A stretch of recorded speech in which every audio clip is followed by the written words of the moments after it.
Hey, another lesson with Sheikh Anaanaas. Yay! What are we learning today? Let's listen to the Sheikh. Let's listen to the Sheikh. Okay, settle down everybody.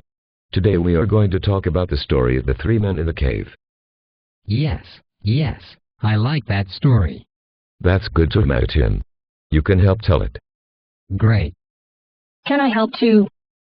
Sure, Moez, inshallah. Me too. Yes, Kimithraa, you too. Bismillah. The story of the three men in the cave. Abdullah ibn Umar reported that Allah's Messenger, may peace be upon him, said, 3 persons set out on a journey. Suddenly it began to rain and they ran into a mountain cave for shelter. As soon as they were all in, a rock fell down the side of the mountain and blocked them in. One of them said to the others, Let's look at good deeds that we performed for the sake of Allah and then pray to Allah, the Exalted, to rescue us from this calamity. One of them said, Oh Allah, I had my parents who were old and my wife and my small children also. I tended the flock, and when I came back to them in the evening, I milked my sheep, goats, and cows.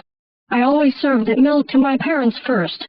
One day I had to travel a long distance to find food for my flocks, and I did not make it back before evening, and found my parents already asleep. I milked the animals as usual, and brought it to them.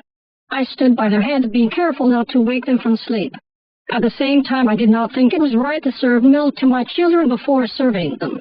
My children cried near my feet. My parents remained asleep through the night, and I stood in that same position until the morning. O Allah, if I did this in order to seek your pleasure, please remove this obstacle from our path. The rock moved a little bit and they could see the sky.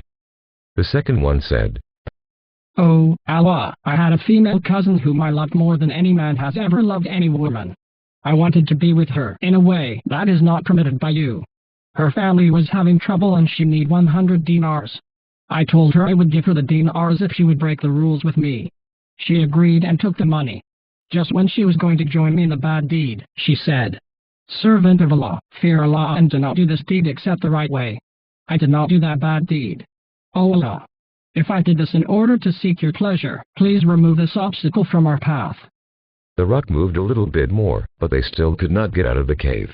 The third one said, Oh Allah, I hired a man to work for me for a certain amount of rice as payment. After he had finished his work, I tried to pay him, but, for some reason, he did not accept it. He went away. I planted the rice as seeds. The seeds produced a large crop and I became rich. I bought cows and other flocks of animals.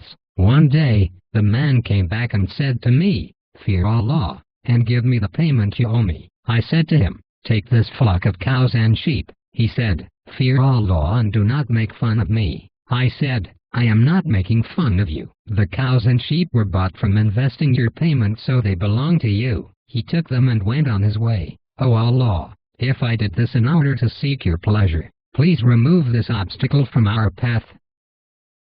Allah moved the rock far enough that they were all able to get out and they resumed their journey. Sahih Muslim.